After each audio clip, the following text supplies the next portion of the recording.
आज हम बात करेंगे चिंता के ऊपर, क्योंकि काफ़ी लोग होते हैं बेफजूल की चिंता करते हैं और चिंता के कारण वे काफ़ी परेशानियों में रहते हैं और मानसिक चिंता के कारण बहुत से उपद्रव हो जाते हैं। मानसिक उपद्रव हो जाते हैं और भौतिकी उपद्रव भी हो जाते हैं और शारीरिक परेशानियां भी हो जाती हैं और भी बहुत सी परेशानियां हो जाती हैं चिंता के कारण, क्योंकि चिंता एक अपने आप में बहुत बड़ा विषय है। देखा जाए तो छोटा सा शब्द है, लेकिन चिंता जो है ना बहुत ही बड़ा विषय है। पूरी दुनिया चिंता में है। पिता चिंतित है अपने पुत्र अपने बच्चों के लिए, और बच्चे चिंताएं अपने पढ़ाई के लिए या जो भी उनका काम है उसके लिए, और ऐसे ही प्रत्येक व्यक्ति चिंतित है। तो ज़्यादा देर ना करते हुए हम चालू करते हैं चिंता के ऊपर चिंतन। देखो, हम भविष्य में जो भी काम करने हम चाहते हैं, भविष्य में हम जो भी काम करना चाहते हैं, अगर उसका चिंतन अच्छे ढंग से किया जाए तो वो जो काम है वो सुसंपन्न हो सकता है, बहुत ही अच्छी तरीके से सुसंपन्न हो सकता है। और चिंतन करके हम भविष्य के कामों को सुधार भी सकते हैं। जैसे कोई भी चीज़ है, देखो अब मैं एक चीज़ पे नहीं जा सकता किसी एक चीज़ पे, क्योंकि मुझे नहीं पता कि मुझे कितने लोग सुन रहे हैं और प्रत्येक व्यक्ति की चिंता का चिंतन का विषय अलग ही होगा। तो इसलिए मैं विषयों की तरफ नहीं जाऊंगा, मैं सिर्फ थोड़ा थोड़ा आपको बताऊंगा। शायद शुरुआत में आपको ना कुछ समझ में आए, मगर जैसे जैसे समय बीतता चला जाएगा वैसे वैसे आप समझते भी चले जाओगे चिंता के बारे में कि चिंता आखिरकार होती क्या है। भविष्य में किए जाने वाले सब काम, यानी कि कोई भी काम हो, अगर उस पर चिंतन किया गया है अच्छे ढंग से तो वह काम संपन्न हो जाता है, एकदम बढ़िया तरीके से संपन्न होता है, अगर उस पर चिंता अच्छे ढंग से की गई हो तो। और एक बात अब थोड़ा मैं बताता हूँ आपको कि जो पापी लोग होते हैं ना, दुष्ट पापी लोग, उनको कोई परवाह नहीं होती कि उनकी निंदा कौन कर रहा है। उनको निंदा से कोई परवाह नहीं होती, क्योंकि जो पापी लोग हैं उनको डर ही नहीं होता निंदा का कि कोई हम गलत काम कर रहे हैं, कोई हमारे बारे में बोलेगा, क्या बोलेगा, वो उनको कोई परवाह नहीं है। उनको बस अपना काम करने से मतलब है कि जो वह काम कर रहे हैं बस उनको वह काम करने से मतलब है। उनको इसकी कोई परवाह नहीं होती कि कोई हमारे बारे में क्या कहेगा, हमारी कोई निंदा भी करेगा, उनको कोई मतलब नहीं होता उससे। उनको बस अपने काम से मतलब होता है। वो ये नहीं देखते हम गलत काम कर रहे हैं अच्छा काम कर रहे हैं, ठीक है। लेकिन इसके उलट कोई विद्वान आदमी होता है तो उसको बहुत डर होता है अपनी निंदा का, उसको बहुत डर होता है, उसको बहुत सोच समझ के चलता है कि व्यक्ति क्या बोलेंगे, लोग क्या कहेंगे। तो वह कोई भी काम करने से पहले इस चीज़ के बारे में ज़रूर सोचता है कि व्यक्ति क्या बोलेंगे, लोग क्या बोलेंगे। तो उसको निंदा का बहुत डर होता है, जबकि उसके उलट पापी व्यक्ति को निंदा का बिल्कुल भी भय नहीं होता, बिल्कुल भी डर नहीं होता। वो कुछ भी काम कर देते हैं, उन्हें कोई मतलब नहीं है कि कोई व्यक्ति हमारे बारे में कुछ बोलेगा या नहीं बोलेगा, उससे कोई मतलब है नहीं, उन्हें करना है तो करना है। मगर इसके उलट जो विद्वान आदमी होता है ना, वह निंदा के प्रति भय रखता है। उसको डर होता है कि समाज में मेरा मान सम्मान ना खो जाए, तो वह मान सम्मान को मद्देनज़र रख के ही जो भी काम करता है समाज को देख के ही करता है कि कोई मेरी निंदा ना कर बैठे। क्योंकि भाई विद्वान जो होता है उसको निंदा का बहुत भय होता है, और वो जो कि है वो ठीक भी है, होना भी चाहिए। क्योंकि जब तक भय नहीं होगा निंदा का, तब तक व्यक्ति फिर बुरे कर्म करता रहेगा। जैसे कि वह पापी इंसान, उसको भय नहीं है निंदा का तो वह बुरे कर्म कर रहा है, जबकि इसके उलट उसको भय है तो वह बुरे कर्म करने से बचेगा। तो व्यक्ति के अंदर भय होना चाहिए निंदा के प्रति, ठीक है। ये भी एक चिंतन का ही, अब मैं सब चिंतन के बारे में ही बताऊंगा आपको, कि कोशिश जहाँ तक करूँगा कि पूरी से पूरी जानकारी देने की कोशिश करूँगा। और बस आपसे एक अनुरोध है कि कृपया करके इस वीडियो को पूरा देखो, पूरी बात सुनोगे तभी आप समझ पाओगे कि मैं समझाना आपको क्या चाह रहा हूँ। और एक बात और देखने में आती है कि इंसान का जैसा शरीर होता है, जैसा उसका शरीर है, जैसा उसका मन है, जैसी बुद्धि है, वैसा ही उसका ज्ञान होता है। कि जैसा हम होते हैं वैसा ही हमारा ज्ञान होता है, ठीक है। तो ज्ञान ही, देखा जाए तो ज्ञान ही हम बनाते हैं। जो ज्ञान क्या होता है, जो भी ज्ञान हम इस संसार में आके ग्रहण करते हैं, वैसे देखा जाए तो ग्रहण ही करना हुआ, क्योंकि ज्ञान तो संसार में पहले से ही मौजूद है, बस हम क्या कर रहे हैं उस ज्ञान को ग्रहण कर रहे हैं। यानी कि देखा जाए तो आज बिजली का आविष्कार हुआ, तो बिजली का तो आविष्कार हुआ, बिजली का आविष्कार मतलब पहले से, मतलब बिजली के आविष्कार का ज्ञान पहले से मौजूद था सृष्टि में। बस कोई व्यक्ति आया और उस व्यक्ति ने क्या किया, उसका बिजली का आविष्कार कर दिया, यानी कि एक तरीका ढूंढ दिया, एक प्रयोग करके कोई विधि बना दी और उसने बिजली का इस्तेमाल करना सिखा दिया। यानी कि ज्ञान तो पहले से मौजूद था सृष्टि के अंदर, मगर किसी व्यक्ति ने आके उसको खोज दिया और उसकी विधि बना दी कि उसको इस्तेमाल करने का तरीका दे दिया एक, कि इस तरीके से इस्तेमाल की जाए और इस तरीके से बनाई जाए। तो इस तरीके से बिजली का आविष्कार हुआ। ठीक है, तो ऐसे ही व्यक्ति को भी जैसा उसका, एक बात ध्यान रखें, जैसा उसका ज्ञान होता है वैसा ही वो खुद भी बन जाता है।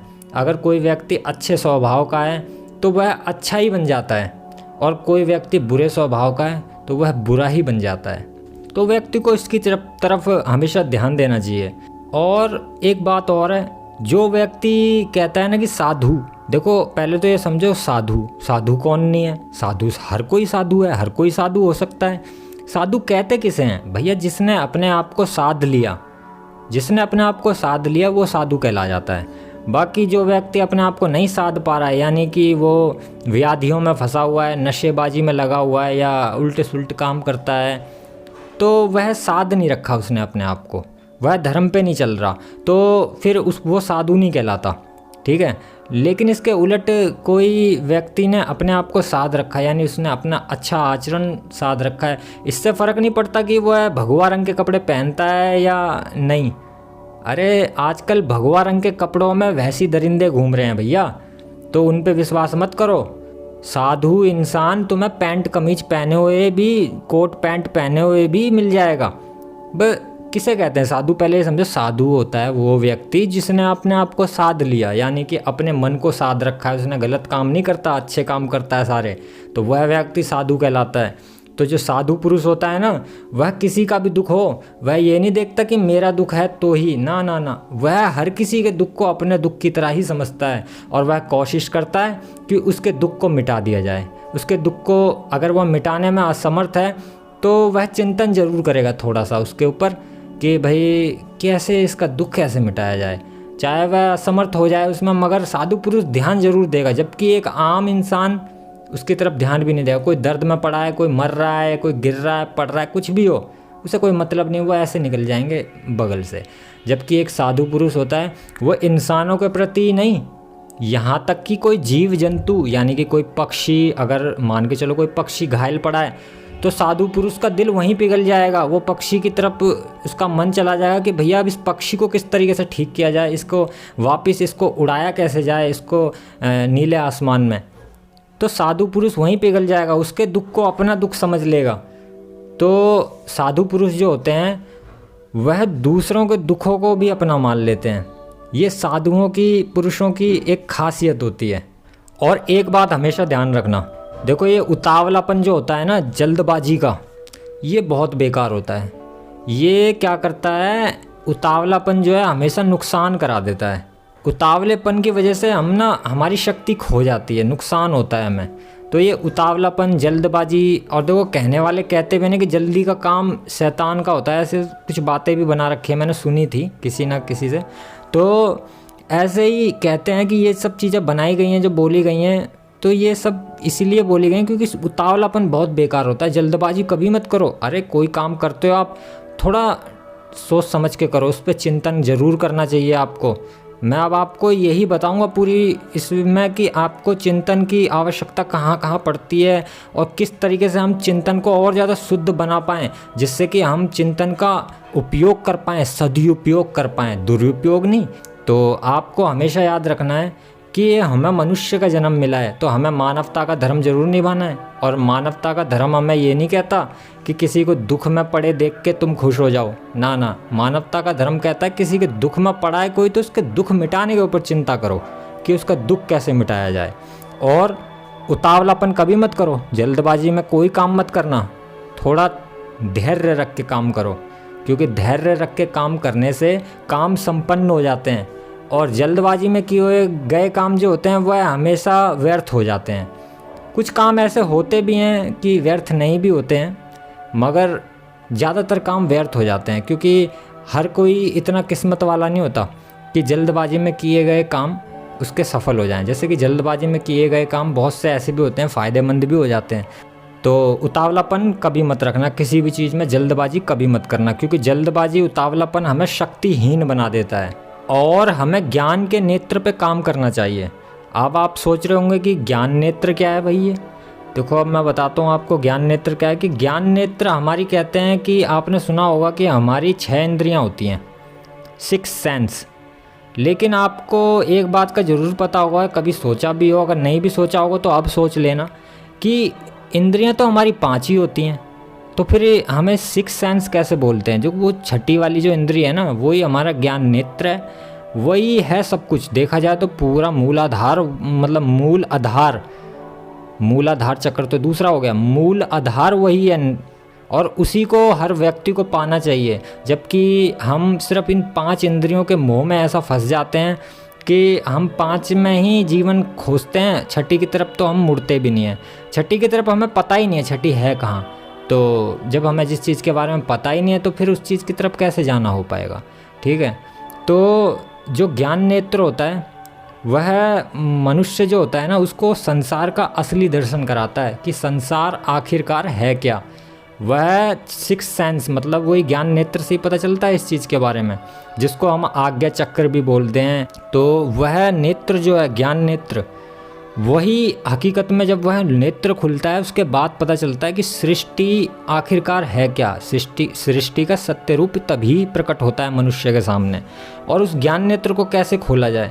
देखो वह ज्ञान नेत्र एक ऐसा है कि उस ज्ञान नेत्र को खोलने के लिए अनेकों विधियाँ हैं और उन सारी विधियों को मैं आपको समय समय पे बताता भी रहूँगा। और देखो एक बात और बताऊँ मैं आपको, जो नीच व्यक्ति होता है ना, वो तो हमेशा ही सज्जन पुरुष जो होता है ना, सज्जनों से, विद्वानों से मतलब ऐसी बातें करेगा कपटपूर्ण, मतलब उनकी तारीफ़ें कभी सुनेगा नहीं और उनके बारे में अगर किसी से भी बातें करेगा तो उनकी बुराइयां ही करेगा। मतलब ऐसा है कि उसको कुछ भी नहीं पता उनके बारे में, कि उन साधु पुरुषों के बारे में, उन विद्वानों के बारे में कि वे कितना ज्ञान रखते हैं। लेकिन बात यह है कि वे खुद तो कुछ करता नहीं है, खुद तो तारीफ़ के काबिल है नहीं, और दूसरों की तारीफ़ होती है तो उसको बड़ी चुभती है ये चीज़ें। तो वह क्या करता है, साधु पुरुषों की छवि गिराने के लिए, सज्जन पुरुषों की छवि गिराने के लिए लोगों के पास जा के उनसे उन साधु पुरुषों के बारे में गलत बातें बोलता है और कपटपूर्ण बातें करता है और उनको मतलब उनका मान सम्मान किसी भी तरीके से वो गिराना चाहता है। तो वो इसके लिए वो निरंतर काम करता है। तो वो जो व्यक्ति होता है ना, वो नीच होता है, एकदम नीच। कहते हैं ना कि नीच से भी नीच होता है वो। तो हमेशा इन नीच व्यक्तियों से बच के रहो, क्योंकि ये जो नीच व्यक्ति होते हैं ना, ये अपनी सामने सज्जन पुरुषों की तारीफ़ सुनना बिल्कुल पसंद नहीं करते। मगर एक बात बोलूँ, इनसे बचना भी असंभव सा ही होता है, क्योंकि आप इनके सामने कुछ बोलो या मत बोलो, इनसे आप बात भी नहीं करोगे ना, तब भी पता नहीं क्या क्या बोलते फिरेंगे दुनिया में। यानी कि इनसे तो बचना थोड़ा मुश्किल सा ही हो जाता है, क्योंकि देखो समाज में दोनों तरीके के लोग हैं, अच्छे भी लोग हैं और बुरे भी लोग हैं। अब आप समाज में अच्छों को और बुरों को दोनों को ही साथ में खुश रख के चल पाओ, ऐसा हो नहीं सकता। देखो आपको एक को तो बुरा मानना ही पड़ेगा। अगर आप अच्छों का साथ दोगे तो बुरे बुरा मान जाएंगे और बुरों का साथ दोगे तो अच्छे बुरा मान जाएंगे। तो वह चुनना आपको है कि अब आपको साथ किसका देना है, बुरों का या अच्छे का, वह आपकी मर्जी है। अच्छों का साथ दो, बुरे बुरा मानते हो तो मानने दो उनको, हमें पता है ना कि हमें क्या करना चाहिए। तो व्यक्ति को इस तरफ हमेशा सोचना चाहिए, इस चीज़ के बारे में चिंतन करना चाहिए कि अच्छे कर्म जीवन को महान बनाते हैं। और व्यक्ति को हमेशा एक बात का ध्यान रखना चाहिए कि वह अगर किसी से भी बातें कर रहा है या कहीं कोई लड़ाई झगड़ा हो गया है, कहीं विरोध चल रहा है या कुछ भी दिक्कत हो परेशानी है, तो वहाँ पे व्यक्ति को अपना शिष्टाचार याद रखना चाहिए, यानी कि अपनी मनुष्यता को याद रखना चाहिए और उसको दूसरों की तरह अपदर्भ तरीके से बातें नहीं करनी चाहिए। जो कर रहा है उसको करन दो, कोई दिक्कत नहीं है, मगर आपको क्या करना है आपको पता रहना चाहिए। इसलिए आप जो हमेशा कभी कहीं लड़ाई झगड़े कुछ भी हो रहा हो, उपद्रव, पहली बार तो कोशिश जहाँ तक करो कि वहाँ जाओ ही मत, दूर से ही खड़े होकर दूर से भी खड़े हो, क्या देखना है ऐसी चीज़ों को क्या देखना, अपना मगर घर में रहिए। मगर ऐसा भी होता है कि काफ़ी बार व्यक्ति नहीं देखना चाहता है मगर ऐसी सिचुएशन बन जाती है, तो उस समय कोशिश जहाँ तक करो कि जो दूसरा कर रहा है उसको करन दो। बस तुम अपना शिष्टाचार याद रखो, तुम्हें क्या करना है, इस चीज़ का हमेशा चिंतन करना चाहिए और इस चीज़ का हमेशा ध्यान रखना चाहिए व्यक्ति को कि व्यक्ति को अपनी मर्यादा कभी उल्लंघन नहीं करनी चाहिए। ये नहीं है कि कोई हमें गाली दे रहा है और हम भी पलट के उसको गाली देने लग जाएं। अरे गालियाँ तो बनाई ही इसलिए गई हैं ताकि लोगों को गुस्सा दिला सकें। अब आप गुस्सा हो जाओ गाली बकने से, तो वो तो चाहता ही है तुम्हें गुस्सा करना, इसलिए तो वो गाली बक रही है। तो अब आप गुस्सा हो जाओगे तो वो खुश हो जाएगा कि हाँ भाई जो मैं चाहता था वो हो गया। तो ये मत करो, वो गाली बक रहा है तो उसको मुस्कुराहट दे दो, तो इससे वो उल्टा ही परेशान हो जाएगा कि अरे यार जो मैं चाहता हूँ वो हो ही नहीं रहा है, तो वो और ज़्यादा गुस्सा हो जाएगा, यानी वो अपने अंदर तो जो चीज़ वह आपको दिलाना चाह रहा है वह खुद ही उसके अंदर पैदा और ज़्यादा हो जाएगी। तो इसलिए व्यक्ति को हमेशा अपना शिष्टाचार याद रखना चाहिए और व्यक्ति को हमेशा ये बात ध्यान रखनी चाहिए कि वह अपनी मर्यादा का उल्लंघन ना करे। कोई व्यक्ति गलत भाषा में बात कर रहा है तो उसको अपनी मर्यादा नहीं भूलनी चाहिए। वह पुरुष साधु पुरुष है और साधु पुरुष कभी किसी से आप गंदी भाषा में बात नहीं करता। जो करता है उसको करन दो, उसको तो पता है ना कि मुझे करनी है या नहीं, उसकी मर्जी वह करता है, करन दो। मगर आप अपनी मर्यादा का ध्यान रखो कि हमें क्या करना है और आपको क्या करना है। कोशिश तो है जहाँ तक कि बचो ऐसी जगहों से, मगर अगर बनती है तो फिर वहाँ अपनी मर्यादाओं का उल्लंघन नहीं करना चाहिए व्यक्ति को। और जैसे होता है ना कि काफ़ी लोग ऐसे होते हैं कि कहीं से कुछ बातें सुन के आ जाते हैं 2-4 ज्ञान की, और फिर वो लोग जो हैं दूसरों का अनादर करने लग जाते हैं। यानी कि जैसे कि मैं कहता हूँ कि मूर्ति पूजन ये सब व्यर्थ है। देखा जाए तो ये व्यर्थ नहीं है, ये एक विधियाँ हैं और विधि को विधि की तरह किया जाए तो संपन्न भी हो, लेकिन कोई कर ही नहीं रहा है विधि को विधि की तरह। तो जैसे होता है ना कि तो वो लोग उनकी बुराइयां करने लग जाते हैं, जैसे कि देवों की पूजाओं की या धर्म के बारे में उल्टा सीधा बोलने लग जाते हैं किसी दूसरे धर्म के बारे में। तो देखो ऐसा व्यक्ति को करना नहीं चाहिए। देखो कोई व्यक्ति मूर्ति पूजा करता हो या अपने देवों की पूजा करता हो या अपने पितरों की पूजा करता हो, वो व्यक्ति करता है उसको करन दो, ठीक है। आप नहीं करते हो, आपको पता है आपको क्या करना है क्या नहीं करना, उनको जो करना है उनको करन दो, वो अपने मन से कर रहे हैं। या किसी के धर्म के बारे में कभी कुछ नहीं बोलना चाहिए। इससे क्या होता है कि आप तो बोल दोगे, अब उसको मानने वाले जो दूसरे लोग होंगे वह आपको अब शत्रु की निगाह से देखने लगेंगे।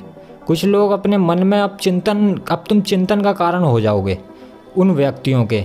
तो इसलिए जहाँ तक कोशिश करो कि ऐसे व्यर्थ की बातें ना ही किए जाएं तो अच्छा है। क्या करना है तुम्हें, एक बात पता है ना कि चाहे धर्म कोई सा भी हो, जाना सबको वहीं है। बस ये है कि सब अपने अलग अलग नाम से पुकार रहे हैं, कोई बात नहीं, पुकार लो। उनका कभी अनादर अपमान मत करो। अपमान करने से कुछ नहीं होता, अपमान नहीं बल्कि सहारना चाहिए हमें, सराहना चाहिए हमें उन्हें। तो व्यक्ति को इस बात का हमेशा ध्यान रखना चाहिए कि किसी भी धर्म के प्रति या कोई व्यक्ति दूसरा कुछ काम कर रहा है या कुछ भी हो तो उसके काम को गलत मत बताओ, उसके काम को सहार दो, मतलब अच्छा बताओ और भी, तो ये अच्छा होता है। जबकि इसको उलट अगर आपने उसका विरोध मतलब वहाँ अपमान सा कर दिया, कोई टिप्पणी कर दी, कोई बात बोल दी, तो वहाँ पे देखो फिर तुम कुछ लोगों के चिंतन का कारण हो जाओगे, शत्रु बन सकते हो आप किसी के भी। तो वहाँ पे फिर आप थोड़ा इस चीज़ से बचो तो बहुत ही अच्छा रहता है। और एक बात हमेशा ध्यान रखना कि देखो कोई भी व्यक्ति है, उत्साह कभी मत छोड़ो। उत्साह होता है ना एक अपने अंदर, किसी भी चीज़ को पाने की जो चाहना होती है, उत्साह होता है, उसको कभी कम मत होने दो, उसको बल्कि कोशिश करो और भी बढ़ाने की, उसको खिन्न ना होने दो, मतलब उसको कम मत होने दो, मतलब उसकी प्राप्ति की इच्छा को और प्रबल करो, और प्रबल करो। क्योंकि मैंने देखा है, देखने में ऐसा आता है कि कुछ व्यक्ति होते हैं किसी चीज़ का उत्साह पैदा करते हैं दिल के अंदर, और उत्साह पैदा करने के बाद में थोड़ा समय गुजर जाता है, 10, 15, 20 दिन, महीना भर गुजर गया, उसको वो चीज़ नहीं मिल रही है, और ऐसे करते करते और समय गुजर जाता है, तो फिर वो व्यक्ति ना उसको ना फिर उल्ट बोलने लगता है। यानी कि कहने का मेरा मतलब है कि वह उत्साह तोड़ देता है, और उत्साह तोड़ने के बाद में उसको जो है उसी को गलत गलत बोलने लगता है, मतलब अरे ऐसा नहीं, ये जो भी चीज़ है वह उसको बोलने लगता है। तो इससे क्या होता है, ये गलत चीज़ है, ऐसा नहीं करना चाहिए व्यक्ति को, बल्कि उत्साह बना के रखना चाहिए। व्यक्ति को, क्योंकि उत्साह बना के रखेगा ना, क्योंकि उत्साह बना के रखेगा तो वह एक दिन पूरा हो जाएगा, और पूरा होने के बाद में उसके पास में संपत्तियां निवास करती हैं। इतनी संपत्ति हो जाती है कि संभालने वाला कोई नहीं रहता। जितना उसने सोचा नहीं था, जितना उत्साह था, उससे दुगना तिगनी संपत्ति हो जाती है। मगर बात यह है कि लगे रहो उसके पीछे। बात ये है कहने की, ये नहीं है कि थोड़ा समय गुजरा नहीं कि आप बस उत्साह टूट गया और बस उत्साह टूट के गम के मरीज से हो गए, मतलब उदासी आ गए, परेशानी चिंताएं आ गई। ना ना ना, ये गलत बात है। ऐसा नहीं करना चाहिए। व्यक्ति को इंतज़ार करना चाहिए, व्यक्ति को इंतज़ार करना चाहिए। तो उत्साह को कभी कम नहीं करना चाहिए। उत्साह को जहाँ तक है कि दिन पे दिन बढ़ाते बढ़ाते बढ़ाते चलना चाहिए व्यक्ति को। क्योंकि मैंने देखा है व्यक्ति कैसे होते हैं कि भगवान से कुछ मांगेंगे, ठीक है, और बोलेंगे कि मैं तुझे भाई भगवान 11 रुपये का प्रसाद चढ़ाऊँगा, 21 का चढ़ाऊँगा, या 51 का चढ़ाऊँगा, या चद्दर चढ़ाऊँगा, या पता नहीं क्या चढ़ाऊँगा। तो ऐसे चढ़ाने की बोल देते हैं, और लालच में, यानी कि भगवान को भी घूस दे रहे हैं वो इस बात में, समझे। तो भगवान जी को घूस देते हैं, और वो भगवान जी काम नहीं करते ना उनका, तो भगवान जी को गाली बक देते हैं कि भगवान नहीं कर रहा ये वो, मैं तेरे वो नहीं करेंगे, ये वो नहीं करेंगे, पूजा नहीं करने का, वो नहीं करने का। चलो ठीक है भाई, उनका दिल दुखी हो गया तो इसलिए उन्होंने भगवान को गाली बक दी, ठीक है। मगर एक बात और सुन लो, भगवान ना तो तुम्हारी दुआओं को सुनता है और ना ही तुम्हारी गालियों को सुनता है। तो भगवान को चाहे तुम दुआ कर लो, भगवान से चाहे तुम गाली बक लो, तो कोई फ़र्क नहीं पड़ रहा। क्योंकि अगर भगवान तुम्हारी दुआ ही सुनता ना, तो तुम्हारी गाली का भी प्रभाव पड़ता। तो फिर भगवान देखता कि तुम मुझे गाली बक रहे हो, तो फिर भगवान बोलता अब बेटा अब तो तेरी कुछ दुआ क्या, तेरे पे जो दिया है ना वो सब और छीन लूँगा मैं, तेरे को अब से सड़क पर पटक दूंगा लाके। तो फिर व्यक्ति सोच समझ के करता, फिर वहाँ भी चापलूसी करता भगवान की खैर ये भी चापलूसी हुई, ये चद्दर चढ़ाऊँगा, प्रसाद चढ़ाऊँगा, भगवान ये काम कर दे। तो ये सब भी घूस हुई एक तरीके से, यानी कि व्यक्ति भगवान में भी घूस दे रहा है। यानी कि एक तरफ तो कहता है कि भ्रष्टाचार हटाओ, और दूसरी तरफ भगवान तक को नहीं छोड़ रहे हैं, भ्रष्टाचार भगवान तक पे कर रहे हैं। तो व्यक्ति को हमेशा ये समझना चाहिए, ऐसा काम नहीं करना चाहिए। देखो इससे कुछ नहीं होता। तुम्हें जो काम करना है, ये मत बोलो भगवान से कि भगवान मैं तुझे ये करूँगा, भगवान मैं तुझे वो करूँगा। वो तुम भगवान को नहीं करते हो। तुम 21 रुपये का वो जो चद्दर, जो भी तुम चद्दर या जो भी भगवान को पैसे चढ़ा रहे हो वहाँ पे ले जाके, वो भगवान तक नहीं पहुँच रहे हैं, वो तो दूसरे भगवानों के पास में पहुँच रहे हैं, वो भी भगवान ही है। तो तो क्या नाम है, लोगों को देखो ऐसा नहीं करना चाहिए। मन में संकल्प बांध लो, उत्साह पैदा करो। तुम कोई काम करना चाहते हो, उत्साह बना के रखो, मन के अंदर उत्साह बने रहेगा। बस ये है, उत्साह मत तोड़ने दो। देखो काफ़ी यही वक्त गुजरता है ना जब, तो उत्साह टूटने लगता है लोगों का। उत्साह मत तोड़ो। उत्साह बनाए रखना भी एक बहुत बड़ी एक वो हो जाती है थोड़ी उत्साह को, मगर तब भी बना के रखो उत्साह को बना के रखने में ही फ़ायदा है। क्योंकि एक ना एक दिन फिर वह उत्साह ही चमत्कार कर बैठता है। क्योंकि उत्साह इतनी सारी पॉजिटिविटी भर देता है आपके अंदर, इतनी पॉजिटिविटी कि नेगेटिविटी ना चाह के भी नहीं रह पाती है। और जब एक बार पॉजिटिविटी जब शरीर के अंदर जीवन में जब पॉजिटिविटी आती है, तो फिर नेगेटिविटी दूर जाने लगती है, अपोजिट हो जाती है नेगेटिविटी। और फिर जीवन में हर चीज़ पॉजिटिविटी में ही बदल जाती है। जीवन में जिस चीज़ की कमी होती है व्यक्ति के पास में, वह सारी चीज़ें मौजूद हो जाती हैं। और देखो भाई, ये जो बात है ना, ये बहुत अच्छी बात है। ये बात एक ऐसी है कि सत्संग प्रत्येक व्यक्ति को करना चाहिए। सत्संग क्या होता है? ज़्यादातर लोग समझते हैं कि सत्संग क्या होता है, कि सत्संग ये होता है कि एक बाबा होते हैं, वो बैठे होते हैं वहाँ पे, और उनके चेले चपाटे वहाँ टिकट लेके जाते हैं हम, और देख के उनके प्रवचन सुन के आ जाते हैं। इसको सत्संग कहते हैं, या कीर्तन या गाने वाने, इन सब को मतलब सत्संग कहते हैं। इस टाइप के सत्संग कहते हैं। तो देखो सत्संग क्या होता है? सत्संग वो नहीं होता जहाँ पे एक बाबा आके एक सफ़ेद मतलब अलग से ही एक बड़े से आलीशान गद्दे पे बैठा हुआ और बाकी सारे धरती पे बैठे हुए हैं। चलो उनका सम्मान करना चाहिए, वो व्यक्ति विद्वान है, तो विद्वान हमेशा ऊंचे स्तर पे ही होते हैं। मगर मेरा कहने का मेरा मतलब यह है कि मैं सत्संग के बारे में बता रहा हूँ आपको कि सत्संग क्या होता है। तो सत्संग जो होता है वह होता है सत का संग, यानी कि जो व्यक्ति विद्वान लोग हैं, सत्संगी आदमी, यानी कि अच्छी बातें करते हैं, तो अच्छी लोगों के साथ में बैठ के अच्छी बातें करना। ये नहीं है कि बुरी बुरी बातें करना कि तूने कल दारू पी थी या नहीं, या तूने कल बीड़ी पी थी या नहीं, ना ना ना, ऐसी गंदी संदी बातें मत करो, या कोई लौंडियाबाजी की बातें, या वैसी कोई छपेड़ू उपेड़ू चोरी चकारी, ऐसी वैसी बातें नहीं, ये तो बुरी चीज़ें हैं। सत्संग का मतलब होता है अच्छी चीज़ें, अच्छी चीज़ों की बातें करना, दुनिया में दुख को कैसे मिटाया जाए, या मतलब चिंतन करने के विषय देखा जाए तो इतने हैं कि अनंत हैं। चिंतन अनंत चीज़ों पे किया जा सकता है, लेकिन व्यक्ति अफसोस की अनंत चीज़ें होने के बावजूद भी चिंतन उन्हीं घिसी पिटी चीज़ों पे, सब लोग एक ही चीज़ें हैं, सब लोगों की ज़िंदगी में उन्हीं पे चिंतन हो रहा है। कोई अपनी गर्लफ्रेंड से परेशान है, कोई इस बात से परेशान है कि मेरी गर्लफ्रेंड नहीं है, कोई इस बात से परेशान है कि मेरी गर्लफ्रेंड है। तो मैंने सिर्फ ये 2 ही बोले, बाकी देखा जाए तो मैं फिर बहुत से गिना सकता हूँ, मगर उसके लिए और लंबा समय चला जाएगा। तो सबके चिंतन एक ही बराबर है, मगर एक बंदा परेशान है वो यहाँ रहता है, दूसरा बंदा परेशान है वो कहीं और रहता है। तो ऐसे ही सब अलग अलग जगहों पे सबकी जो चिंतन की जो भी विषय है ना वो एक ही हैं।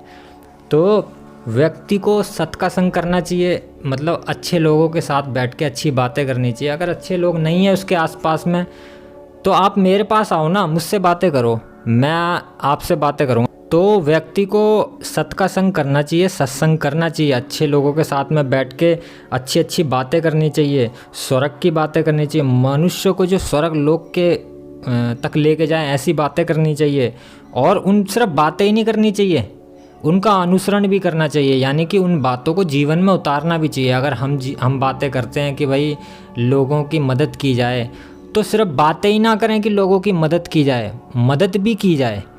हम बोलें कि जानवर चल भाई कल कबूतरों को दाना खिलाएंगे चल, तो ये ना हो कि कल आए तो वो हम भूल जाएं, ना ना, बातें नहीं होनी चाहिए, उनको जीवन में उतार दो। जैसे कि तुम भूख लगते ही खाना खाते हो ना, प्यास लगते ही पानी पीते हो, ऐसे ही उसको भी उतार दो कि जब तक दाना ना गिरे, जब तक मतलब ऐसा लगे कि शरीर की एक चीज़ अभी मिसिंग है, तो या मतलब जब तक कोई पुण्य काम ना हो, कोई अच्छा पुण्य काम ना करो, तब तक ऐसा लगे कि आज तो कुछ किया ही नहीं, आज तो दिन ही सार्थक नहीं हुआ। तो ऐसा पुण्य काम व्यक्ति को प्रत्येक दिन करना चाहिए, और इसी में हमारे मनुष्य जीवन की भलाई है। और देखो, साधु वही होता है, और साधु वही बन सकता है जो मनुष्य दूसरों के दुखों को अपना समझ रहा है, ठीक है, उनके दुखों में भी काम आ रहा है, ठीक है, और अपने शरीर को अपना ना समझ के दूसरों के प्रति जी रहा है। जैसे कि एक पेड़ होता है ना कि वह फल तो देता है मगर खुद नहीं खाता, दूसरे ही खाते हैं, ऐसे ही व्यक्ति का शरीर भी स्वयं का तो है मगर काम दूसरों के आ जा रहा है। मतलब ज़रूरतमंदों का ये मत करना, क्योंकि अगर तुमने ऐसे काम करने लगे तो दुनिया मौके में बैठी है फ़ायदा उठाने के लिए, दुनिया पूरी मौके में बैठी हुई है। आपने दिया नहीं कि पूरे दुनिया तुमसे काम करवाने लग जाएगी, कोई बर्तन मजवाएगा, घर में जाकर कोई झाड़ू लगवाएगा। इसलिए भाई साहब ऐसे नहीं, ज़रूरतमंदों को तुम खुद ढूंढो और उनके खुद काम आओ, ठीक है। और मेरी बात मानो तो मुझे तो लगता नहीं कि 2 पैर वालों को ज़रूरत होती होगी, वैसे तो होती है, सबको ही होती है। देखो परेशान तो सभी होते हैं, मगर जीव जंतुओं की तरफ भी देखो यार, उनको ज़्यादा ज़रूरत होती है। देखो इंसान अगर कोई गिर गया है ना, तो शायद आप अगर वहाँ मौजूद हो तो आपको उठा देना चाहिए उन्हें। अगर आप नहीं हो वहाँ मौजूद या थोड़ा दूर हो तो उसे कोई दूसरा भी उठा सकता है। मगर अगर आपके पास में कोई चिड़िया या कोई कबूतर या कोई जानवर पड़ा हुआ है ना, तो उसको कोई नहीं उठाता। मगर कुछ ऐसे लोग भी होते हैं हृदयोन्मुखी, कि वे लोग हर जीव में प्रेम करते हैं, हर जीव से प्रेम करते हैं, तो वे लोगों का दिल पिघलता है, वो तुरंत भागते हैं। मगर हर कोई नहीं होता, बहुत ही कम लोग हैं, ऐसे गिने चुने लोग हैं। तो इसलिए इंसान को अपने जीवन को अपनों के ना प्रति दूसरों के प्रति जीना चाहिए। ये मनुष्य जीवन, इसी में भलाई है मनुष्य जीवन की। और देखो जीवन के अंदर तुम जो भी कुछ कमाते हो, यानी कि मेरा मतलब है कि पैसा तो नाशवान है, ठीक है, लेकिन अनुभव कभी नाश नहीं होता। यानी कि देखा जाए तो व्यक्ति हकीकत में कमा क्या रहा है, अनुभव ही कमा रहा है। प्रत्येक व्यक्ति अनुभव कमा रहा है, प्रत्येक व्यक्ति क्या, हर कोई अनुभव कमा रहा है। देखो हर व्यक्ति को अनुभव है कि कल का दिन उसने जिया, यानी कि कल का दिन उसने अनुभव किया। ठीक है, 1 घंटे पहले कोई वो अच्छा काम करके आया, वो अनुभव था उसका। तो ऐसे ही ये सारे अनुभव जीवन में इकट्ठे हो रहे हैं। तो ये जो अनुभव होते हैं, इनमें कुछ ऐसे अनुभव भी होते हैं जो अनुभव व्यक्ति को मिलते तो हैं, मगर इन अनुभवों को कोई ले नहीं सकता, और अनुभवों को तो कोई कभी किसी से कोई ले ही नहीं सकता, और ना कभी कोई चुरा सकता है अनुभवों को। किसी दूसरे के काम तो कभी अनुभव आ ही नहीं सकते। हाँ, मगर यह है कि जिस व्यक्ति का अनुभव है, शायद वो दूसरों को अनुभव उन्हीं के जरिए दिलवा ज़रूर सकता है। और देखो, काफ़ी व्यक्ति ऐसे होते हैं जो कि पक्षपात करते हैं। तो ऐसे व्यक्ति जो होते हैं ना भैया, वफ़ादार नहीं होते हैं बिल्कुल भी। ये ऐसे लोग धोखा देने वाले होते हैं, घातक होते हैं बहुत ही ज़्यादा। तो ऐसे लोगों से हमेशा बच के ही रहना चाहिए, क्योंकि पक्षपात करने वाला जो व्यक्ति है ना, वह पहले से बता देता है कि कैसा हूँ मैं। तो इसलिए पक्षपात वाले व्यक्ति पे अगर तुम भरोसा करते हो तो बहुत सोच समझ के भरोसा करो पक्षपात करने वाले व्यक्ति पे, क्योंकि पक्षपात करना ठीक नहीं होता। मगर एक बात है, जो पक्षपात करते हैं ना, जो ये पक्षपात करने वाले जो लोग होते हैं, ये हमेशा हर जगह बेइज्जती होती है इन लोगों की। ये हर जगह लज्जित होते हैं, इनको मान सम्मान कहीं नहीं मिलता, बस मिलती है तो सिर्फ बेइज्जती। तो पक्षपात करने वालों से दूर रहो, और दूर क्या, बच के रहो इन लोगों से। और हमेशा इंसान को थोड़ा देखो तेज बुद्धि का रहना चाहिए, बुद्धि का इस्तेमाल बुद्धि की तरह करना चाहिए, और थोड़ा तेज शार्प रहना चाहिए, और लोगों को चरित्र को समझना बखूबी आना चाहिए। हर व्यक्ति के चरित्र को व्यक्ति को समझना चाहिए, क्योंकि जो व्यक्ति अगर थोड़ा शार्पनेस होगी बुद्धि में, मतलब कोई ऐसी नुकीली नहीं होगी बुद्धि, मतलब कहने का ये है कि थोड़ा देखो मेडिटेशन करने से भी होता है। और मेरे साथ जुड़े रहो इन बारे में, तो मैं आपको कुछ अलग वीडियो में बताऊंगा इन चीज़ों के बारे में। तो जो लोग ऐसे बुद्धि के होते हैं ना, वो अपने घर बैठे बैठे ही संसार को देख लेते हैं कि संसार किस बुद्धि का चल रहा है। ठीक है, तो वह अपने घर बैठे बैठे ही देख लेते हैं, और वह अपने घर बैठे बैठे ही अपने स्थान पे बैठे बैठे ही वह ये अंतर स्थापित कर देते हैं कि क्या चीज़ सही है और क्या गलत है। वह इसी तीव्रता के कारण वह जल्दी फल निकलता है। तो व्यक्ति को जो है एकदम तेज बुद्धि का थोड़ा होना ज़रूरी है। ठीक है, और बुद्धि का इस्तेमाल बुद्धि की तरह करना चाहिए, बस बुद्धि में घुसे बैठे रहना नहीं चाहिए। अगर बुद्धि में घुसे ही बैठे रहोगे ना, तो इससे क्या होगा, आपके सर में रोज़ शाम को दर्द होगा, आपका सर भारीपन रहेगा सर में, थोड़ी रात में शायद नींद भी ना आए, बहुत दिक्कतें हो जाती हैं सर के अंदर ही 24 घंटे रहने से। और मैं तो ये देख रहा हूँ कि ये जो आज का जो समय है, इसमें सारे मस्तिष्क प्रधान व्यक्ति हैं, हृदयोन्मुखी व्यक्ति तो बहुत कम देखने को मिल रहे हैं। तो मस्तिष्क प्रधान की वजह से क्या दिक्कत आ रही है उन लोगों को, सर में दर्द रहना, सर का भारी रहना, और रात को नींद ना आना। तो ये सब मस्तिष्क प्रधान व्यक्ति, क्योंकि वो सारे दिन सर में ही धरे रहते हैं। तो ऐसा बुद्धि को तेज तो होना चाहिए, लेकिन बुद्धि का बुद्धि की तरह इस्तेमाल करना चाहिए। जैसे कि हमारा जो शरीर है एक यंत्र है, एक मशीन की तरह है, तो इस बुद्धि है ये भी एक वो है, एक कहते हैं ना, एक हिस्सा है, एक अलग पार्ट है। तो इस पार्ट का इस्तेमाल इस पार्ट की तरह करो ना, तो बढ़िया रहता है। अब जैसे कि कैसे मैं समझाऊँ आपको, कि कोई भी चीज़ है, जैसे टीवी है, टीवी का रिमोट है, उसमें कोई एक बटन है 1 नंबर का। अब मैं उसे 1 नंबर को थोड़ी दबा सकता हूँ भाई, जब ज़रूरत होगी जब दबाऊँगा ना मैं 1 नंबर को, जब मुझे 1 नंबर पे लगाना होगा तब मैं 1 नंबर को दबाऊँगा। मैं एनी टाइम ही उसको दबा के रखूँ, उसको दबा के ही रखूँ, तो इससे क्या होगा, बटन ही टुबक जाएगा, मतलब ख़राब हो जाएगा या कुछ दिक्कत हुए। तो यही है कि इंसान मस्तिष्क का इस्तेमाल तो करता है, मगर वो मस्तिष्क में ही धरा रहता है, उसका इस्तेमाल करे सिर्फ एक यंत्र की तरह। तो इससे ये परेशानियों से भी निजात मिल जाती हैं, ये जैसे कि सर का पेन हो गया, दर्द हो गया, और रात को नींद ना आना, या मतलब और भी बहुत सी परेशानी होती हैं सर से संबंधित, उन सब से छुटकारा मिल सकता है। मगर व्यक्ति को बुद्धि तो हमेशा तेज ही रखनी चाहिए। और देखो, कोई भी काम है जैसे कि आने वाले भविष्य में होने वाला है, जैसे कि मान के चलो कोई व्यक्ति बीमार है, या मतलब कोई भी दिक्कत है, तो देखो दिक्कत तो होगी भैया, चिंता तो होगी, मगर थोड़ा देखो इस तरफ भी ध्यान रखना है कि देखो जो होना है वो तो होना ही है, वो तो ईश्वर की मर्जी है। ठीक है।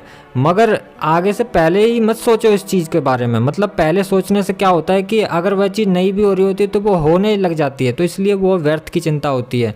ईश्वर के ऊपर भरोसा रखना चाहिए व्यक्ति को, व्यर्थ की चिंता नहीं करनी चाहिए। इससे क्या होता है, अगर कोई व्यक्ति बीमार है और तुम मन में सोचा अरे मर ना जाए, तो बंदा मरने वाला ना भी होगा तो मर जाता है।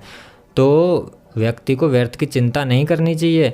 अगर कोई मरने वाला भी है तो उसके सामने ऐसा रखो जैसे कि कुछ होने वाला ही नहीं है, जीने वाले हो तुम तो, और उसको बोलो इस बात को कि तुम ठीक हो ये वो। तो ऐसे ऐसे चमत्कार भी देखने को मिले हैं कि मरते मरते लोग भी जी जाते हैं। तो ये जो चिंता व्यर्थ की है ना, ये नहीं करनी चाहिए व्यक्ति को। ईश्वर के ऊपर भरोसा रखो, यूँ समझो कि ईश्वर अगर चाहेगा तो जो होगा, ठीक है।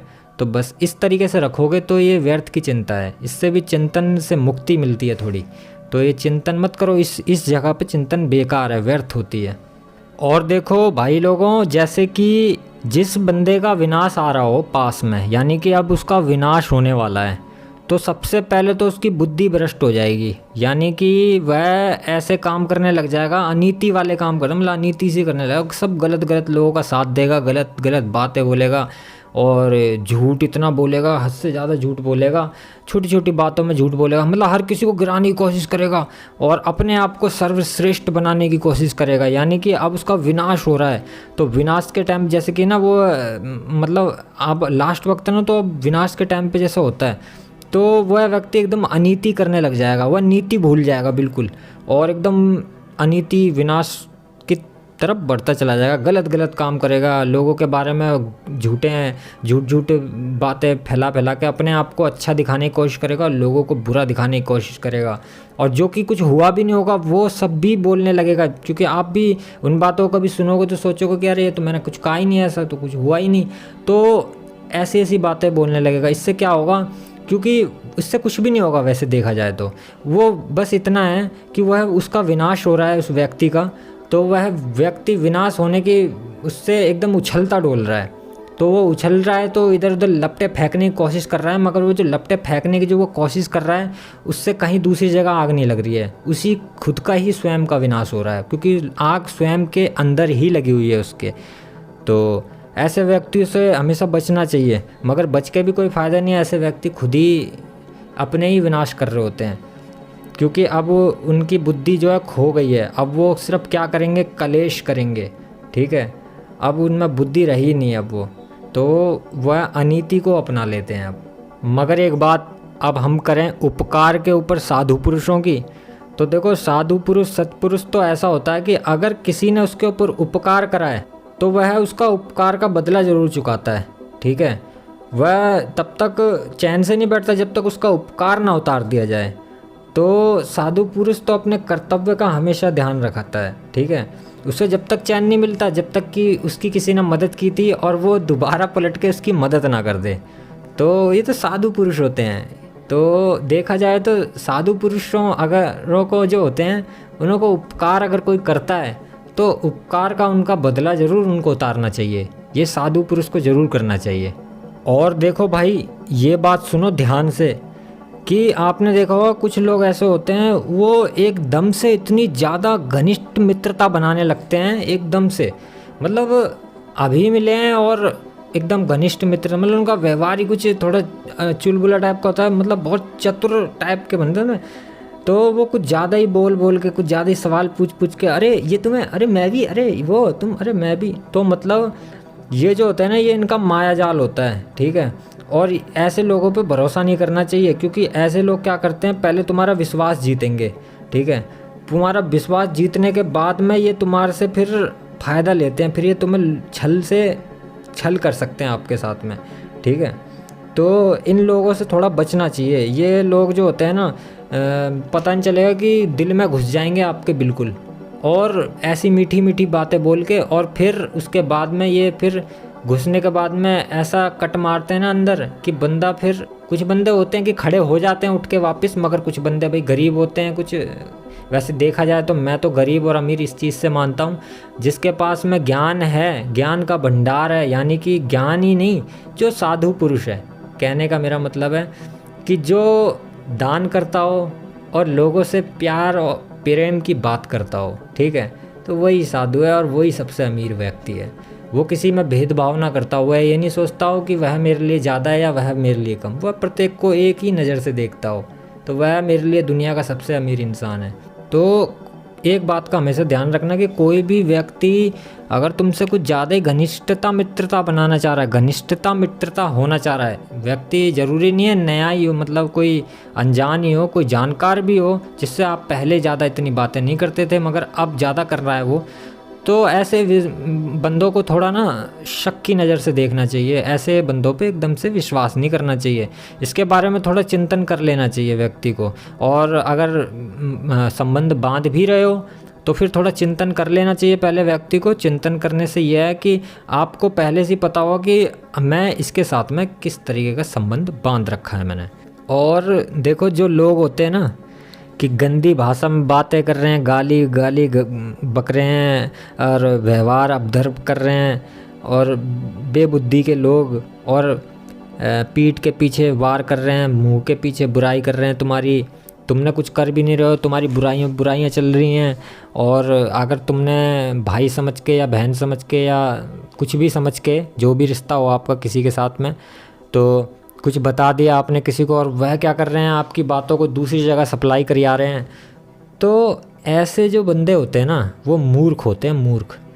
और ऐसे मूर्खों के पास में ना कोई व्यक्ति बैठना पसंद नहीं करता, तो ऐसे मूर्खों के पास में आप भी बैठो मत। मगर अगर आपको बैठना पड़ रहा है तो कोशिश जहाँ तक हो ऐसे लोगों से सिर्फ उतनी ही बातें रखो जितनी की जायज़ हो इन लोगों से, क्योंकि ऐसे लोग बहुत ख़तरनाक होते हैं। ऐसे लोग क्या करते हैं कि वो कहते हैं ना कि बैठ के और छेद कर देते हैं थाली में, वही वाला सिस्टम है कि तुम्हें पता भी नहीं चलेगा कि तुम्हारी थाली में छेद कर जाएंगे। तो ऐसे लोग जो होते हैं सिर्फ दूसरों के इन लोगों का भी यही काम होता है कि दूसरों के सामने जाके किसी बंदे का मान सम्मान को गिरा देना बिल्कुल। तो ऐसे बंदों से थोड़ा बच के रहो। और अगर कोई मूर्ख व्यक्ति है ना, तो मूर्ख व्यक्ति से तो पहली बार तो ज्ञान की बातें करनी बेकार होती है, क्योंकि अगर आप मूर्ख व्यक्ति से ज्ञान की बात करने लग जाओगे ना तो वो तुम्हारे ज्ञान को कभी सही नहीं ठहराएगा, ठीक है। और पहली बार तो है कि इन लोगों से ना ज़्यादा बातचीत ही नहीं करनी चाहिए। क्यों? क्योंकि ये तुम इन लोगों से ज़्यादा बातचीत करोगे ना तो इनका दुस्साहस और भी ज़्यादा बढ़ जाता है, ठीक है। और फिर ये बढ़ा के और कहीं ना कहीं विवाद ना कोई खड़ा कर दें, तो ये सब अपने मतलब तथ्य को सत्य बनाने के लिए, मतलब अपने झूठ को सही बनाने के लिए ये किसनी भी वो तक गिर जाते हैं ये कि तुम ही आखिरी में सोचोगे कि चल भाई तू ही सही है, चल तू ही सही था, मैं इतने दिन से गलत सोच रहा था। मतलब तुम बात ख़त्म करने के लिए फिर तुम ही मतलब बात को पलटोगे। तो ऐसे लोगों से कभी भी ज्ञान की बातें नहीं करनी चाहिए। ऐसे लोग जो होते हैं ना कभी ज्ञान की बातें सुन के समझ में नहीं आती इन लोगों के, तो ऐसे लोगों से सदवचन बातें नहीं करनी चाहिए। पहली बार तो ऐसे लोगों से बातें ही मत करो, क्योंकि ऐसे लोगों से आप बातें कुछ और कर रहे हो मगर किसी ने कुछ पूछा ना इनसे कि क्या बात कर रहे थे तो कुछ और ही बता देंगे वहाँ पे। तो ऐसे लोगों से थोड़ा बच के ही रहो, मूर्खों से दूर ही रहो तो सही है। और अगर पाला पड़ भी रहा है तो बस कुछ बोलो मत, मुस्कुराहट से, और कोशिश करो कि जितना कम से कम समय वहाँ खर्च हो आपका उतने जल्दी से जल्दी वहाँ से निकल लो। और एक बात ध्यान रखना कि जो मूर्ख व्यक्ति हो ना उससे कभी ऐसे सज्जनता से बात मत करना।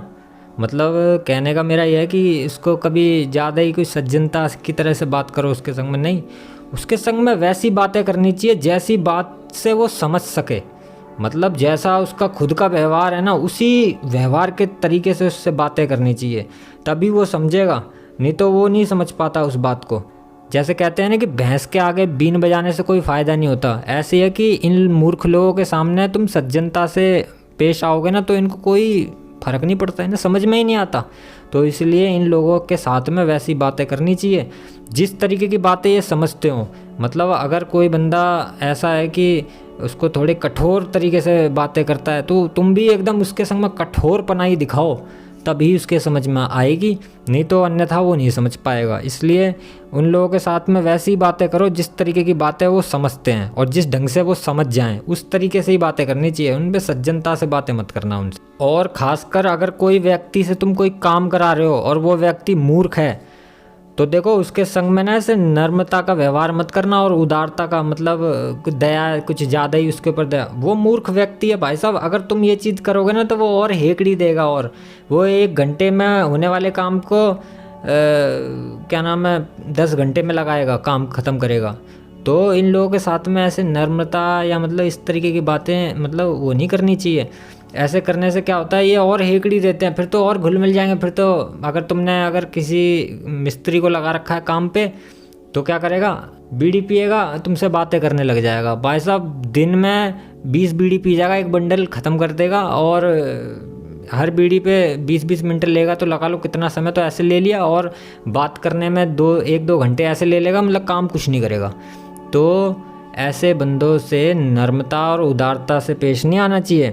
ऐसे बंदों से उसी तरीके से पेश आना चाहिए जिस तरीके की वो समझ जाएं, जिस तरीके से उनको ताड़ना चाहिए, थोड़ा डांटना चाहिए। भाई पैसे दे रहे हैं, कोई ऐसे फ्री में नहीं करा रहे काम वाम, ये जो भी है, क्योंकि इनसे इसी तरीके से काम निकाला जा सकता है, नर्मता से नहीं। क्योंकि नर्मता से आप निकालने की कोशिश करोगे तो ये वे हेकड़ी देंगे, फिर क्योंकि इनकी कुछ अलग ही होता है। अब तुम खुद ही आप जान के फंस जाओगे फिर इस माया जाल में। तो इसलिए इन लोगों के साथ में वैसा ही व्यवहार करो जैसा कि ये समझते हैं जिस व्यवहार को। क्योंकि कहा जाता नहीं है कि जैसे लोहे को लोहे से ही काटा जाता है, समझे? इसी तरीके से मूर्खों के साथ में नरम हो जाना मत बिल्कुल भी, ये बिल्कुल बेकार दुष्परिणाम भी हो सकता है इसका। इसके मूर्खों के प्रति उदारता, दया, ये सब मत दिखाओ। हाँ दया दिखाओ, मगर कहीं दया की दिखाने की पड़ रही है आवश्यकता तो आप वहाँ दिखाओ दया, बाकी उस वक़्त नहीं, उदारता नर्मता नहीं। तो इसी तरीके से इनके हैंडल करो। और देखो जो मूर्ख व्यक्ति होता है ना, उसको दोस्तों की कोई कमी नहीं होती, यानी कि उसके मित्र बंधु बहुत होते हैं। कैसे? क्योंकि देखो वह क्या करता है भाई, देखो पहली बात तो यह है कि ये जो मित्रता का जो ये बंधन है, यानी कि दोस्ती का, बंदूक का ये जो बंधन है, ये एक सत्यनिष्ठता का बंधन है, ये एक सत्य के ऊपर बंधन होता है, ठीक है। लेकिन जो मूर्ख व्यक्ति होता है वह तो बस अपने ही स्वार्थी होता है वह तो, ठीक है। और जो मूर्ख जो भी दोस्ती करता है ना, उसके पीछे भी एक शत्रुता छिपी होती है। उसके पता नहीं कितने ही दोस्त होते हैं, उनके पता नहीं कितने ही दोस्त होते हैं उसके। और देखने में तो तुम्हें ऐसा लगेगा जैसे कि हाँ भाई ये बंदा मेरा ही दोस्त है, यानी कि ऐसा संबंध बना के रखते हैं वो हर किसी से कि बंदा कोई पहचान नहीं कर सकता कि असली कौन नकली कौन। प्रत्येक व्यक्ति उसका असली लगेगा दोस्त। तो मतलब संबंध एक इस तरीके का बनाते हैं, बातचीत एकदम इस तरीके से रखते हैं। तो ये इन लोग जो होते हैं ना, थोड़ा इनसे थोड़ा बच के रहो, थोड़ा बच के भी ना रहो तो थोड़ा बस ये रहो, जागरूक रहो इनके प्रति, तभी आप इन लोगों से बच पाओगे। क्योंकि ये लोग जो होते हैं सिर्फ स्वार्थी होते हैं, ये स्वार्थक मूलक होते हैं, ये अपना फ़ायदा ज़्यादा देखते हैं हर चीज़ में। और देखा जाए तो मनुष्य का जो है ना, ये मूर्ख तो खैर क्या दुश्मन है, उससे भी बहुत बड़ा दुश्मन व्यक्ति का खुद का अपना अहंकार होता है। अहंकार इतना बड़ा दुश्मन होता है कि अहंकार से बड़ा तो और कोई दुश्मन है ही नहीं व्यक्ति का। तो व्यक्ति को इसकी तरफ भी ध्यान देना चाहिए। व्यक्ति को अहंकारी कभी नहीं होना चाहिए। व्यक्ति को ये नहीं सोचना चाहिए कि मैं इतना पैसे वाला हूँ या मैं ये हूँ। व्यक्ति को उसको तुच्छ समझना चाहिए। ये अहंकार को बल देते हैं ये सब चीज़ें, माया, ठीक है, मोह माया। ये तो इस सब चीज़ों से थोड़ा बच के रहो, क्योंकि अहंकार क्या है? अहंकार हमारा खुद का ही दुश्मन है, शत्रु है हमारा। और व्यक्ति को जैसे कि रात में जब वह सोने के लिए जा रहा है, अब उसका सारा दिन ख़त्म, अब उसकी नींद का समय आ चुका है, वह सोने जा रहा है, तो सोते वक्त उसको आंखें बंद करने के बाद में उसने जो भी काम किया सारे दिन, सुबह उठने से लेके रात सोने तक, वह सारे काम उसको एक बार याद करने चाहिए। तो ऐसे याद करने से क्या होता है, ये एक विधि है। इसको उल्टे तरीके से भी याद कर सकते हो आप, इस तरीके से कि जैसे आप अभी लेटे हो बेड पे, तो लेटने के तुरंत बाद कि लेटने से पहले क्या किया, उससे पहले, ऐसे करते करते सुबह तक चले जाओ, ठीक है। तो मुझे तो लगता है कि सुबह तक तो मुश्किल ही जा पाओगे आप, थोड़ी देर में ही पहुंच जाओगे नींद में। ऐसा करना चाहिए। इससे क्या होता है कि जब सुबह आप उठते हो तो आपका जो मस्तिष्क है ना, वो एकदम बढ़िया मिलता है, एकदम स्वस्थ, एकदम अच्छा सा महसूस, एकदम खाली सा, एकदम बढ़िया एकदम महसूस होता है, ताजगी से एकदम महसूस होती है। और वैसे देखा जाए तो सुबह उठने का वक्त जो कहा गया है वह ब्रह्म मुहूर्त सबसे अच्छा वक्त होता है। और देखो व्यक्ति को कभी भी दुर्वचन नहीं बोलने चाहिए, यानी कि गंदी भाषा का इस्तेमाल नहीं करना चाहिए, गाली गलौज का जैसे कि बोलना नहीं चाहिए। क्यों? क्योंकि यहीं से पता चल जाता है कि ये किस तरीके का इसका फैमिली होगी, समझे, इसकी किस तरीके की परवरिश, क्या इसका कहने को कहते हैं ना कुल, कि किस कुल का होगा ये। तो एक तरीके से ये जो मुँह से जो ये बोलने की जो भाषा है ना, यही प्रमाण पत्र है उनका कि ये किस कुल के हैं। तो ऐसे व्यक्तियों को ना हमेशा थोड़ा कंट्रोल करना चाहिए, मगर बात यह है कि ऐसे व्यक्ति कंट्रोल ही नहीं कर पाते हैं। गाली दिए बिगर वह बात ही नहीं करते हैं, मतलब अगर बात गाली दिए बिगर भी कर रहे हैं होते हैं ना कुछ बातें, तो वो भी गलती बातें कर रहे होते हैं, अच्छी नहीं होती हैं वो बातें। तो वे व्यक्ति क्या करते हैं, ऐसे करके वह अपने कुल का ही नाश कर रहे होते हैं, अपने ही घर वालों की इज्जत बिगाड़ रहे होते हैं और अपने समाज की इज्जत बिगाड़ रहे होते हैं। तो ऐसा नहीं करना चाहिए उनको, मगर वे करते हैं जब भी। और देखा जाता है कि मनुष्य जो होता है ना, इंसान, वो जो भी दुख पैदा कर रहा है अपने दिल के अंदर, वो दुख का कारण कौन है? वह खुद ही है उस दुख का कारण, और कोई नहीं है उसके दुख का कारण। मनुष्य जो होता है अपने स्वयं के दुखों का कारण स्वयं ही होता है, और कोई अन्य नहीं होता। क्योंकि देखो, मनुष्य के अंदर दुख पैदा कहाँ से हो रहा है? उसकी खुद की अज्ञानता के कारण पैदा होता है उसके मन में दुख। और दुख क्या है? एक बीमारी है, एक रोग है। तो ये रोग को क्यों लगा रहे हो अपने पीछे? दुख क्यों पैदा कर रहे हो अपने? क्योंकि जितना दुखी होगे उतने रोग घुसेंगे शरीर के अंदर। जितना ज़्यादा ज़िंदगी में दुखी रहोगे उतने ही ज़्यादा रोग उत्पन्न होंगे। जितना तो ये दुख मत पालो बेकार में। दुख व्यर्थ है। दुख है क्या? बेकार है। दुख जैसा तो कुछ है ही नहीं, क्योंकि मनुष्य को कोई बाहर वाला तो कभी दुख दे ही नहीं सकता। किसी बाहर वाले में इतनी हिम्मत नहीं है कि वो मनुष्य को दुख दे सके, क्योंकि मनुष्य के अंदर दुख कहाँ से पैदा हो रहा है? दुख तो उसके स्वयं के अंदर से पैदा होता है ना, यानी कि स्वयं के शरीर के अंदर से पैदा होता है। अब बोलता कोई बाहर वाला है तो अंदर से दुख पैदा हो रहा है, तो बाहर वाले में इतनी हिम्मत हो गई कि वो तुम्हारे अंदर हलचल मचा दे रहा है। तो मनुष्य के अंदर दुख जो है वह स्वयं के कारण ही पैदा हो रहा है। अगर अपने स्वयं के अंदर इतने किसी में हिम्मत ही नहीं है कि तुम्हारे को दुख दिला दे, दुख दे सके। लेकिन देखा जाए तो मनुष्य के पास में एक तत्व ज्ञान भी मौजूद है, एक ऐसी कला है कि संसार भर के दुखों को जो है मनुष्य अपने अंदर सुख के रूप में परिवर्तन कर देता है। मगर अफसोस कि कोई करता ही नहीं है। दुख मनुष्य की स्वयं की ही मर्जी से आता है, स्वयं के अंदर। किसी दूसरे में इतना दम नहीं है कि वो दुख दे आपको। तो इसलिए व्यर्थ के दुखी होना छोड़ो। व्यर्थ में बेकार की चीज़ों पे दुखी होना छोड़ो, क्योंकि दुखी होने से भी वही चीज़ रहती है वैसा, और दुखी ना होने पे भी वही चीज़ वैसा। उदाहरण के तौर पे अगर मान के चलो आपका कोई नुकसान हो गया छोटा सा, यानी कि आपका कुछ टूट गया, तो दुखी होने से क्या वो वापस जुड़ जाएगा? नहीं जुड़ेगा ना। अगर दुखी होने से जुड़ जाता हो तो फिर आपको दुखी होना सार्थक हो सकता था, लेकिन नहीं होता है ऐसा। तो इसलिए दुखी होने का कोई फ़ायदा नहीं होता, तो व्यर्थ ही होता है। और व्यर्थता में हम अपने ही आप को बिगाड़ते हैं, यानी कि अपने को रोग भी देते हैं, परेशान भी करते हैं। और देखो, व्यक्ति को एक बात की तरफ हमेशा ध्यान रखना चाहिए कि अगर कोई मूर्ख व्यक्ति हमारा दोस्त है, ठीक है, तो उससे अच्छा तो दुश्मन होता है। क्योंकि मूर्ख व्यक्ति जो है ना वह बेकार है, बहुत ही बेकार होता है। क्योंकि मूर्ख पे भरोसा नहीं किया जा सकता। वह मायावी कपटी है भैया, वो कुछ भी कर सकता है। उसको हम कोई काम सौंप दें, वो काम पता नहीं वह करे भी या ना करे, या अगर करे भी तो वहाँ से कुछ गायब कर दे, या तो कुछ भी हो सकता है। तो मूर्खों से थोड़ा बच के ही रहना चाहिए, उनसे मित्रता नहीं बढ़ानी चाहिए व्यक्ति को। क्योंकि देखो, ज्ञानी पुरुष जो होता है वह किसी का कभी बुरा नहीं करता, इसमें कोई शंका की बात नहीं है, ठीक है। लेकिन मूर्ख जो लोग होते हैं ना, वह किसी की कभी भलाई नहीं कर सकते, इसकी कभी आशा भी मत रखना। और देखो, कहते हैं ना कि स्त्री जो होती है ना, वह गृह क्लेश का माध्यम होती है।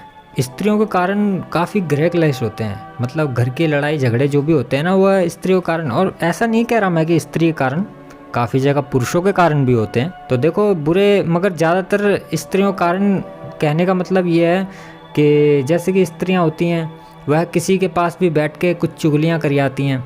ये ज़्यादातर होती हैं स्त्रियों में ये चीज़ें। तो सबकी भी अंदर भी नहीं होती हैं, कुछ ही होती हैं जिनमें होती भी हैं, मगर ये तो आपको भी पता है कि होती हैं, ठीक है। तो वे क्या करती हैं, ये कारण बनाए थे काफ़ी बार। क्या करती हैं, वो दूसरों की लड़ाइयाँ दूसरों से करा जाती हैं, ठीक है। और भी बहुत तरीके की चीज़ें करती हैं स्त्रियां। तो ऐसा स्त्रियों को नहीं करना चाहिए। और स्त्री क्या, आजकल तो पुरुष भी स्त्री बन के घूम रहे हैं। यानी कि कहने का मेरा मतलब ये है कि शरीर तो पुरुष का है उनका, लेकिन ये जो चुगलियाँ पुगलियाँ जो हमें स्त्री को बोल रहे हैं ना, बेकार में बदनाम कर रहे हैं, ऐसे पुरुष भी करते डोल लें। तो आजकल समझना थोड़ा मुश्किल हो जाता है कि कौन पुरुष घूम रहा है कौन स्त्री, क्योंकि आजकल पुरुष के भेष में भी स्त्रियाँ घूम रही हैं। तो सॉरी मतलब थोड़ा हंस लो करो यार, लंबी हो गई है वीडियो बहुत। और देखो देखने में आता है कि जहाँ पे पति पत्नी दोनों जो हैं एक ही सोच के रखते हैं, यानी कि एक ही जैसे गुणों के हैं वो, तो उनका जो गृह संसार है वो बहुत अच्छा चलता है। दूसरे लोगों की तुलना में उनका घर संसार बहुत अच्छा चलता है।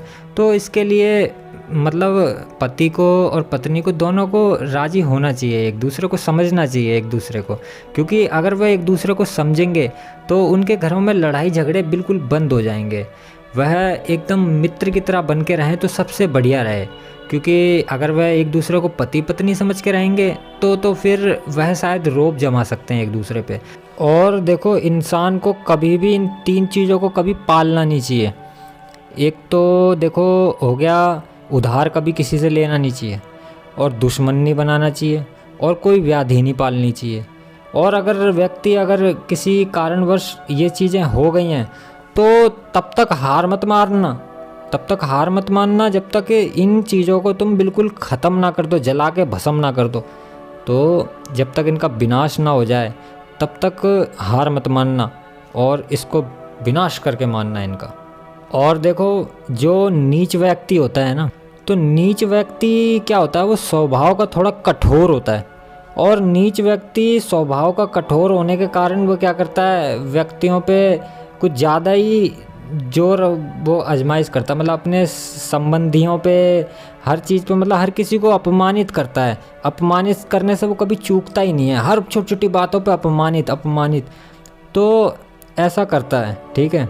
तो ऐसा करने से कुछ भी नहीं होता। लेकिन जो अज्ञानी लोग होते हैं ना उसके आसपास मौजूद, वह क्या करते हैं, वह दुष्कर्म जो वह कर रहा है उसको दुष्कर्म की तरह से नहीं देख रहे हैं। वो ये नहीं देख रहे कि वह दुष्कर्म कर रहा है, दुष्कर्म की तरफ से ना देख के, और जिस बंदे को बोला जा रहा है दोष करता, उसी के सर पे डाल देते हैं सारी बातें कि हाँ ये गलत किया है। तो मतलब कहने का मेरा ये है कि जो भी नीच व्यक्ति होता है वह स्वभाव का थोड़ा कठोर होगा, और वह किसी भी अपने सगे संबंधी या किसी भी व्यक्ति को अपमानित करने का कोई मौका नहीं छोड़ता। वह बात पे अपमानित करता है। तो ऐसे बंदों से बच के रहना चाहिए, ऐसे बंदों के पास भी नहीं भटकना चाहिए आपको।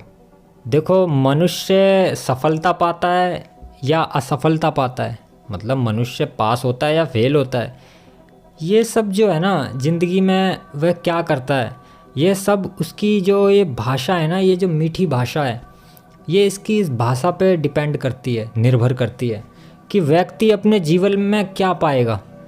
यह जो वाणी है हमारी, यही सारा कुछ पेश करती है। वाणी के अंदर अगर कठोरता हो तो यह सबको नफ़रत का पात्र बना देती है। हर व्यक्ति आपसे नफ़रत करने लगता है। अगर आपकी वाणी में अमृत नहीं है, मतलब मीठे वचन नहीं बोल पा रहे हो आप, तो आपसे हर कोई कठोर मतलब नफ़रत ही करेगा। लेकिन अगर आपकी वाणी में बड़ा स्वाद है, यानी कि आपके पास में बैठ के ही लोग मदमस्त हो जाते हैं, यानी कि आप इतनी अच्छी बातें करते हो, इतनी प्यार से बोलते हो, छोटों को भी सम्मान, बड़ों को भी सम्मान, हर प्रत्येक व्यक्ति का सम्मान करते हो, आप किसी में कोई भेदभाव नहीं करते। ये नहीं देखते कि छोटा आके बैठ गया तो तू चल पे वहाँ बैठ, ना उसको भी बिठा रहे हो, उससे भी तमीज़ से ही बातें कर रहे हो। तो ऐसे क्या होता है कि ऐसे आप लोगों के दिलों में छप छोड़ के जाते हो, यानी कि एक प्रेम की छप छोड़ के जाते हो कि वह व्यक्ति ऐसा था भाई, बहुत अच्छा व्यक्ति था भाई, वो तो भाई किसी को कुछ मतलब सबको एक तरीके से देखता था, वो ये भेदभाव नहीं करता था कि तू बड़ा या तू बड़ा, ना तू भी बड़ा मैं भी बड़ा, सब बड़े, एक ही समान है हम। तो ऐसा व्यक्ति एक अपनी समाज के सामने का अपनी एक अलग ही छवि बना के चला जाता है। तो कोशिश जहाँ तक करो कि अपने ये बोलने में क्या जा रहा है। देखो कुदरत भी नहीं चाहती कि आप सख्ती से बोलो, कठोरता से बोलो, इसलिए तो कुदरत ने जीभ के अंदर हड्डी भी नहीं दी आपको। नहीं तो जीभ के अंदर हड्डी दे सकती थी कुदरत, मगर नहीं दी, क्योंकि कुदरत नहीं चाहती कि कठोरता होनी चाहिए बोलने में। तो आप क्यों दे रहे हो बेकार में कठोरता? आप भी प्यार से बोल लो, प्यार से बोल के तो देखो कितना मज़ा आता है, बहुत अच्छा लगता है दिल को। और देखो ये जो हमारी भाषा है ना, यही विष है और यही अमृत है। अब ये क्या बनानी है ये आपके ऊपर है कि हमें इसको क्या बनाना है, विष बनाना है, अमृत बनाना है, ये तो आप ही के वश में है। क्योंकि देखो हमारी जीभ के अंदर जहर और अमृत दोनों ही मिलते हैं। अब ये हम अपनी बुद्धि, अपने मन के हिसाब से हम तय करते हैं कि हमको क्या बोलना है। बोलने से पहले हम मन में तय कर लेते हैं। हमारा शांत मन से शांत वचन और अशांत मन से अशांत वचन निकलता है। अशांत होकर वचन बोलना अशांति पैदा करता है। मीठी बातें जो होती हैं वह व्यक्तियों के घावों को भी भर देती है, मरहम का काम कर देती है। मीठे वचन, अगर प्यारी बातें किसी व्यक्ति को बोल दी जाएं तो वह उसके पुराने घाव को थोड़ा भर देती हैं या उसके मतलब मरहम का काम करती हैं। जबकि कठोर वचन क्या करते हैं, इसके उलट कठोर वचन क्या करते हैं, ऐसे ऐसे घाव भर देते हैं जीवन में, पता नहीं कैसी कैसी जगह घाव भर देते हैं। यानी कि कठोर वचन बोलने से व्यक्ति ये नहीं सोचता कि किसी व्यक्ति को दुख होगा, वो बोल दिया उसने, उसको इसके अहंकार को बस मज़ा आ गया। तो व्यक्ति को थोड़ा ये सोचना समझना चाहिए कि हमें क्या बोलना चाहिए, क्या नहीं बोलना चाहिए, क्योंकि ये व्यक्ति की जीभ के अंदर ही विष और अमृत हैं। अब व्यक्ति को क्या छलकाना है वह व्यक्ति पे निर्भर करता है। और एक बात और हमेशा याद रखनी चाहिए कि हितवादी जो होते हैं उनका कोई दुश्मन नहीं होता। अरे ज्ञानी पुरुष का कौन दुश्मन होना चाहेगा? ज्ञानी पुरुष तो चाहेगा कि हर किसी को अपना मित्र बना के रखे और उसी के जरिए अपने दुश्मनों को भी परास्त करे। तो ज्ञानी पुरुष तो पहली बार दुश्मन रखता ही नहीं है और वो मित्र, दुश्मनों को भी मित्र में तब्दील कर देता है। तो ज्ञानी पुरुष जो होता है उसका कोई दुश्मन नहीं होता, वह सबका मित्र होता है। मगर देखो भाई, एक बात याद रखो कि जो दुष्ट होते हैं ना, वे लोग कभी मतलब अच्छे नहीं बनते हैं। मतलब अगर वे कर भी रहे हैं कि हम अच्छे बन गए, तो वे कह रहे हैं तो इसका मतलब ये नहीं है कि वे अच्छे बन ही गए हैं। देखो नीम कड़वा है तो वह कड़वा ही रहेगा, वह मीठा नहीं हो सकता। तो ऐसे है कि जैसे कि सड़ी हुई लक्कड़ को अगर हम बोलें कि लो भैया इसका एक मेरा बैट बना दो, बैट बॉल का बैट बना दो, तो क्या उसका बना देंगे? वो बोलेंगे इससे क्या मारोगे, मारते खैनी टूट जाएगा ये तो ऐसे ही है कि वे लोग जो हैं कभी अच्छे नहीं बन पाते। जैसे कि कुत्ते की पूंछ, कहते हैं ना कि किसी ने किया होगा परीक्षण कि 12 साल नली में रखी और निकाली तो टेढ़ी की टेढ़ी निकली। तो ऐसे ही वे लोग होते हैं। तो आज बात जो है काफ़ी ज़्यादा लंबी हो गई, लेकिन विषय एक बहुत बड़ा ही था ये, क्योंकि और अभी भी पूरा नहीं हो पाया। मगर समय को देखते हुए कि काफ़ी ज़्यादा समय चला गया है, इसलिए फिर कभी मिलते हैं अगली वीडियो में। ओम नमः शिवाय।